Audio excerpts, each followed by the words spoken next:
Hello student, good morning. आज हम लोग हिस्ट्री का थर्ड चैप्टर देखेंगे, रिवर वैली सिविलाइजेशन, यानी कि हिंदी में उसको नदी घाटी की सभ्यता या हड़प्पा सभ्यता भी कहा गया हैगा। तो हमने इससे पहले 2 चैप्टर हिस्ट्री के पढ़ चुके हैं और एक चैप्टर मैंने सिविक्स का करवाया था। तो बच्चों, मैंने आपको सैटरडे को पीडीएफ में उसके क्वेश्चन आंसर्स भी दे दिए हैं और मैं उम्मीद करती हूँ कि आप सब ने उसको कर लिया होगा। तो अब हम आज अपने हिस्ट्री बुक में से न्यू चैप्टर थर्ड देखेंगे और उसमें हम देखेंगे कि किस तरह से पहले के समय में किस तरह से जो घर हुआ करते थे कैसे कहाँ पर बनाए जाते थे। सो nowadays some people live in village and some people live in cities. There are some similarities and some dissimilarities in the life of the people living in villages and the life of the people living in cities. Do you know that cities had developed in India as easily as around 2500, it means 2500 years ago। यानी कि आजकल कुछ लोग जो हैं वो गांव में रहते हैं और कुछ लोग शहर में। हम सब जानते हैं बच्चों इस चीज़ को कि हमारे यहाँ पर सारे लोग शहर में भी नहीं रहते हैं और सारे लोग गांव में भी नहीं रहते हैं। हम बहुत से लोग शहर में रहते हैं और बहुत से लोग गांव में। अगर हम अपने गोरखपुर की बात करें तो हम मेन सिटी जो है उसमें भी बहुत से लोग रहते हैं और बहुत से ऐसे लोग भी हैं जो हमारे गोरखपुर के अगल बगल बहुत से ऐसे गांव भी होते हैं जहाँ पे वो रहते हैं। बहुत से बच्चे होते हैं जो कि बहुत दूर से स्कूल आते हैं। तो कहने का ये मतलब है कि हमारे यहाँ पर दोनों जगह पे लोग जो हैं वो रहते हैं और उसके बाद उनके जो रहन सहन हैं उसमें कुछ कुछ समानता है और कुछ अंतर भी है ना। कुछ कुछ सिमिलैरिटी भी देखी गई है कि किस तरह से हम एक हैं। जैसे कि बहुत से जैसे गांव और शहर में बहुत से लोग जो हैं वो चाहे रहन सहन की बात हो, खाने पीने की बात हो या बहुत सी चीज़ों में हम एक से समानता हमारे अंदर पाई जाती है। पर उसके बावजूद भी बहुत से उसमें अंतर कैसे, जैसे कि बहुत लैंग्वेजेस में अंतर आ जाता है। शहर के लोग कुछ अलग से बोलते हैं। कोई किसी जगह पे हमने देखा है बहुत से घरों में बहुत अच्छे एटमॉस्फेयर होता है, उसमें इंग्लिश भी बोला जाता है। और गांव में हम एरिया में ज़्यादातर क्या देखें, अगर हम अपने गोरखपुर की बात करें तो हम अपने आसपास के गांव में क्या देखते हैं, हमारे यहाँ गोरखपुर की क्या भाषा है, क्या लैंग्वेज है, भोजपुरी। तो हम लोग क्या देखते हैं कि उन लोग भोजपुरी बोलते हैं। बहुत से, ज़रूरी नहीं है कि सारे लोग ही भोजपुरी बोलें, हिंदी भी बहुत से लोग बोलते हैं। तो हमने क्या देखा कि बहुत हम लोग में अंतर भी है और समानता भी पाई जाती है। कि उसके बाद क्या हम बता सकते हैं इस चीज़ को कि आज से 2500 वर्ष पहले भारत में जो शहर हुआ करते थे वो कहाँ स्थित होते थे। आज से मतलब 2500 साल पहले की बात हो रही है कि किस तरह से कहाँ पर शहर हुआ करता था।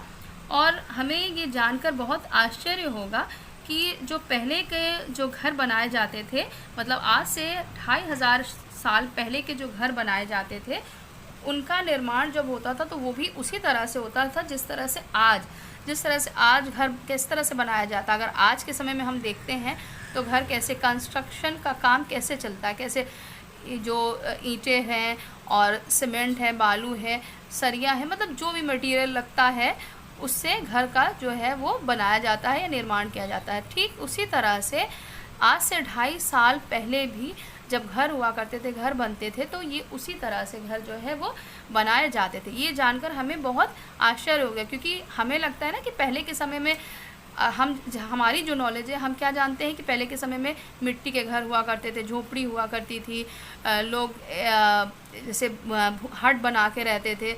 तो हम लोग ये सब चीज़ें ज़्यादा जानते हैं, मगर हम लोग ये नहीं जानते हैं कि पहले के समय के जो घर हुआ करते थे वो भी आज ही के समय जैसे घर बनते हैं उसी की तरह घर पहले के समय में भी बनाए जाते थे।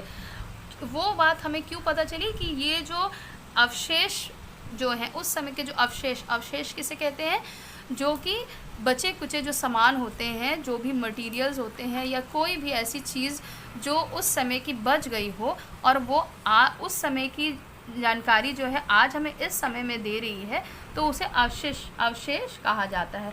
तो ऐसे बहुत से अवशेष हैं जो उस समय के हों और इस समय पाए जाते हैं, तो उसी से हमें इस बात का ज्ञान होता है या हमें नॉलेज होती है कि उस समय घर का निर्माण कैसे होता था या घर कैसे बनाए जाते थे। तो हमने देखा उसके साथ ही साथ कि जब उस समय घर बनाए जाते थे तो वो नदियों के किनारे बनाए जाते थे। क्यों? क्योंकि जब नदियों के किनारे घर हुआ करते थे तो उससे उनको एक तो उनको सुरक्षा रहती थी, जंगली जानवरों से भी सुरक्षा रहती थी, क्योंकि पहले के समय में जंगल हुआ करता था और सारी जगह पूरा खाली मैदान हुआ करता था, मतलब घर बनाने के लिए कोई ऐसी जगह नहीं हुआ करती थी। तो उन लोग क्या करते थे, उन लोग ने घर बनाने का अपना, तो इस प्रकार बच्चों जब उन्होंने देखा कि मतलब उन लोग ने अपने घर में को, अपने शहर को बनाने का या अपने रहने का स्थान जो है वो नदी के किनारे जो है वो चुना या बनाया। इस तरह से उन्हें एक और मदद मिलती थी कि जब वो नदी के किनारे रहा करते थे तो उनको खेती के लिए पानी जो था वो आसानी से मिल जाता था, क्योंकि पहले के समय में ना नौकरी ना व्यापार ये सब तो हुआ नहीं करते थे, व्यापार भी बाद में शुरू हुए, बिजनेस जो। तो इस तरह से उन लोग सबसे पहले जो लोगों ने क्या करना सीखा था, खेती करना सीखा था ना। खेती से फिर उन लोगों ने जो भी उससे फसल उगती थी उसके बाद उन्होंने व्यापार करना सीखा। तो सबसे पहले उन्होंने नदी के किनारे जब वो रहते थे तो सबसे पहले उन्होंने खेती करना सीखा, और जब वो अपने जहाँ वो रहते थे उसी के किनारे जब वो अपनी फसल बोते थे तो एक तो उनको पानी की सुविधा थी वहाँ, क्योंकि वो नदी थी, नदी किनारे वो रहते थे, और उनको क्या सुविधा मिलती थी, जो खेत उनका था उसमें पर्याप्त मात्रा में उनको पानी मिल जाता था। तो उससे उनकी जो फसल होती थी, जो कृषि वो करते थे, वो उसमें उनको बहुत मदद मिल जाती थी, बहुत अच्छे तरह से अन्न जो था उनको मिलता था। और उसके बाद जब उनकी फसल जो है उसमें उत्पादन जो था वो ज़्यादा होने लगा, ज़्यादा उनकी फसलें उगने लगी, तो उनको व्यापार का भी रास्ता मिल गया, व्यापार में बढ़ावा मिला कि वो अब कोई भी चीज़ है, अगर उन्होंने एग्जाम्पल अगर वो गेहूँ उगा रहे हैं और अगर गेहूँ बहुत ज़्यादा मात्रा में उग रहा है तो आप क्या करेंगे, उसका फिर व्यापार शुरू कर दिया जाता था। उस गेहूँ को करके दुकानों पे, शॉप्स पे बेचा जाता था और इस तरह से अलग अलग जगहों पे सप्लाई करके वो अपने व्यापार को बढ़ा सकते थे। तो इस तरह से उनको मदद मिलती चली गई और फिर उनका जो नगर था उसका जो डेवलपमेंट था वो और इजी वे में अच्छी तरह से और अच्छा होता चला गया, क्योंकि अब उनको क्या है, अब उनको उनके रहने का भी उनको अच्छी जगह मिल रही है, फिर उनकी फसलें भी अच्छी हो रही हैं। अब उसके साथ साथ उनको व्यापार भी उनका हो रहा है, जिससे कि उनको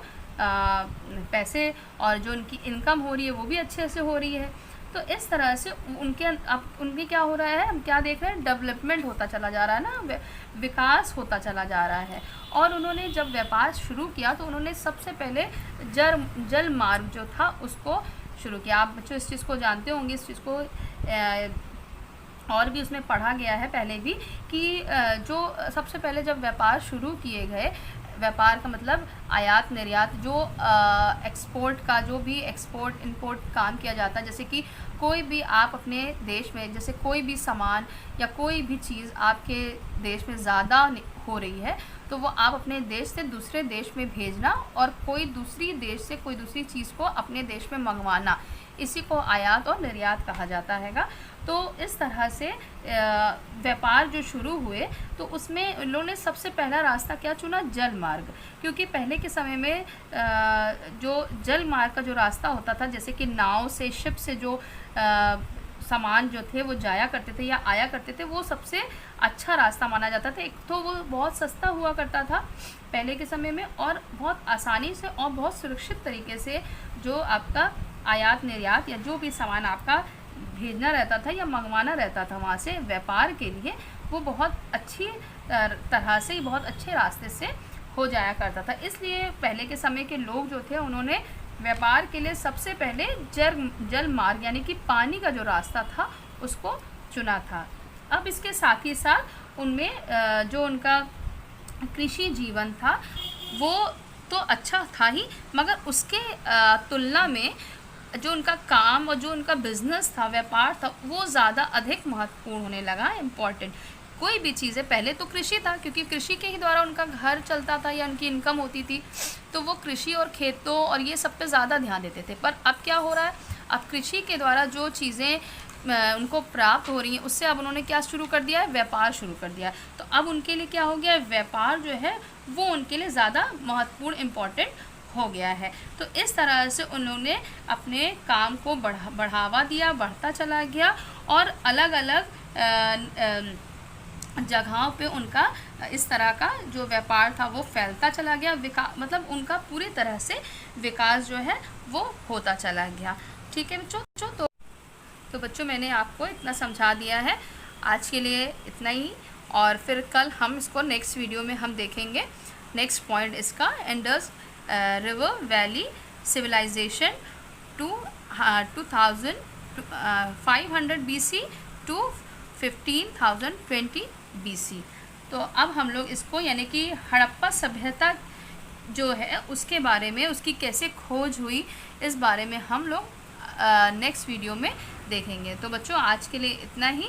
thank you so much, God bless you, have a nice day.